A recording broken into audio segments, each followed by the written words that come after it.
Hi friends, இன்னைக்கு மணப்பெண் சமையல்ல கடலை பருப்பு, தோரம் பருப்பு plus முளைக்கட்டின வெந்தயத்தை யூஸ் பண்ணி நம்ம இன்னைக்கு உப்புமா செய்ய போறோம். இது வந்து சுகர் இருக்கவங்களுக்கு ரொம்ப நல்லது. சுகர் வந்து கண்டிப்பா கண்ட்ரோல் ஆகும். சோ இது எப்படி செய்யணும்னு பார்க்கலாம் फ्रेंड्स. வாங்க சேனலுக்குள்ள போலாம். இன்னும் மணப்பெண் சமையலை subscribe பண்ணாதவங்க subscribe பண்ணுங்க. பக்கத்துல இருக்க bell ஐகானையும் press பண்ணுங்க. फ्रेंड्स ரெண்டு பருப்பையும் நீங்க வந்து நல்லா 1 hour நல்லா ஊற வச்சீங்கன்னா நல்லா உப்பிடும். அதுக்கு அப்புறம் நீங்க அரைச்சீங்கன்னா உங்களுக்கு ஈஸியா இருக்கும். இப்போ இந்த ரெண்டு பருப்பையும் நீங்க வந்து மிக்ஸி ஜார்ல எடுத்து போட்டுக்கோங்க.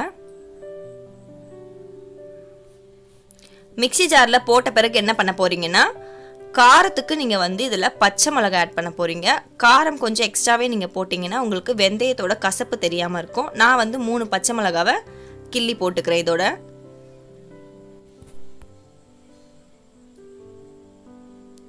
அடுத்து நம்ம ஒரு துண்டு இஞ்சி ஆட் பண்ணிக்கலாம். அடுத்து வந்து ஒரு 6 பல் பூண்டு வந்து ஆட் பண்ணிக்கோங்க. தோலோட போட்டாலும் பிரச்சனை இல்ல. நான் வந்து 3 நாளா வந்து முளைக்கட்டி வச்சிருக்கேன். வெந்தயத்தை யூஸ் பண்ண போறேன். முளைக்கட்டி நீங்க யூஸ் பண்ணீங்கன்னா உங்க சுகர் வந்து கண்ட்ரோல் ஆகும். இப்போ நான் வந்து பருப்பை வந்து நல்லா பேஸ்டா கொண்டு வந்துட்டேன். தேவையான அளவு உப்பு வந்து இதிலே போட்டுருங்க. போட்டுட்டு நல்லா வந்து மிக்ஸ் பண்ணிடுங்க. திட்டா இல்லாம நல்லா மாவை மிக்ஸ் பண்ண பிறகு இட்லி குண்டா வச்சுக்கோங்க. வச்சிட்டு ஒரு வெள்ளை துணி போட்டுக்கோங்க. போட்டுட்டு நம்ம அரைச்சு வச்சிருக்க மாவை வந்து இந்த மாதிரி உருண்டையா நீங்க வந்து உருண்டை பண்ணி இட்லி குண்டால வச்சு நீங்க ஆவி கட்ட போறீங்க. ஷேப் வந்து ரவுண்டா தான் இருக்கணும்ன்ற அவசியம் கிடையாது. நீங்க எந்த ஷேப் வேணாலும் வச்சுக்கோங்க. ஜஸ்ட் இது வேகிறதுக்காக நம்ம இந்த மாதிரி பண்றோம்.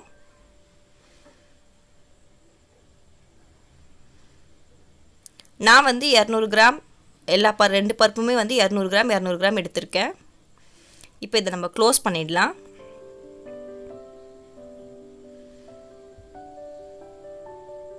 க்ளோஸ் பண்ணிட்டு ஒரு 10 நிமிஷம் வேக விட்டுறலாம். இப்போ நம்ம ஓபன் பண்ணி பார்க்கலாம் फ्रेंड्स. 10 நிமிஷத்துக்கு அப்புறம் ஓபன் பண்ணி பாத்தீங்கன்னா உங்களோட பால் வந்து நல்லா வெந்துட்டு இருக்கும். சூடா கை வச்சீங்கன்னா உங்களுக்கு கை சுற்றும். சோ கொஞ்சம் ஆற விட்டுட்டு நீங்க எடுத்து நீங்க என்ன பண்ண போறீங்கன்னா உதிர்த்து விட போறீங்க இந்த பாலை. இப்போ அடுத்து நம்ம என்ன பண்ணிடலாம்னா அதே கிளாத்ல வந்து முளைக்கட்டின வெந்தயத்தை வந்து நம்ம வந்து ஆவி கட்டிடலாம். நல்ல ஒரு 50 கிராம் அளவுக்கு நீங்க வெந்தயம் வந்து முளைக்கட்டி வச்சிட்டீங்கன்னா நீங்க வந்து யூஸ் பண்ணிக்கலாம். வெந்தயத்தோட கசப்பு உங்களுக்கு இன்னும் கம்மியா வேணா நீங்க கம்மியா கூட யூஸ் பண்ணிக்கோங்க. 25 கிராம் கூட நீங்க யூஸ் பண்ணிக்கலாம். இதையும் வந்து அதே மாதிரி ஒரு 10 நிமிஷம் ஆவி கட்டிடுங்க.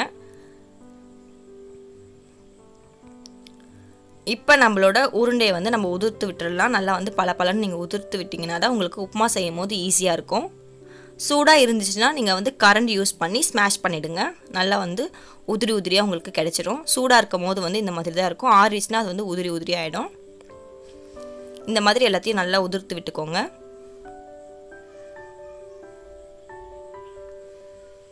இப்போ நம்ம உப்புமா தாளிச்சிடலாம் फ्रेंड्स. நான் சொல்படி செய்யுங்க. அப்பதான் வந்து உங்களுக்கு டேஸ்டியான உப்புமா கிடைக்கும். கடாய் வச்சுக்கோங்க. ஒரு 4 ஸ்பூன் அளவுக்கு எண்ணெய் விட்டுக்கோங்க.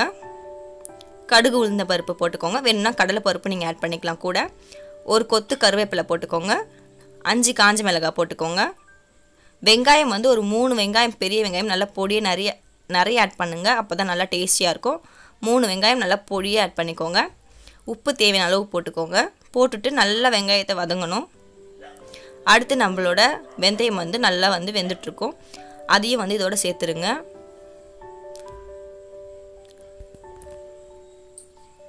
இப்போ இது ஆவி கட்டினதுனால இந்த வெந்தயத்துல வந்து அவ்வளவா கசப்பு இருக்காது. சோ நான் வந்து ஒரு 50 கிராம் அளவுக்கு ஆட் பண்ணிக்கிறேன். உங்களுக்கு இன்னும் கம்மியா வேணும்னா நீங்க கம்மியா கூட ஆட் பண்ணிக்கோங்க. ஆனா பட் ரொம்ப ஹெல்தி. தனியா வந்து ஒரு 2 ஸ்பூன் அளவுக்கு ஆட் பண்ணிக்கோங்க. சில்லி பவுடர் வந்து உங்களுக்கு காரத்துக்கு ஏத்த மாதிரி நீங்க ஆட் பண்ணிக்கோங்க.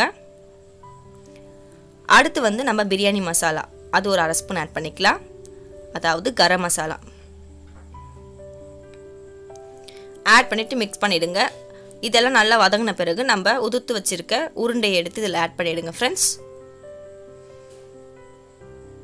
இதுக்கு அப்புறம் உப்பு போட தேவையில்லை. ஏன்னா நம்ம மசாலாக்கும் உப்பு போட்டுட்டோம், உருண்டைக்கும் உப்பு போட்டுட்டோம். சோ இதுக்கு அப்புறம் உப்பு போடாதீங்க. இவ்வளவுதான் फ्रेंड्स நம்மளோட டயபெட்டிக் உப்புமா. இதோட நீங்க வந்து ஒயிட் சட்னி வச்சு நீங்க சாப்பிட்டீங்கன்னா ரொம்ப டேஸ்டியா இருக்கும்.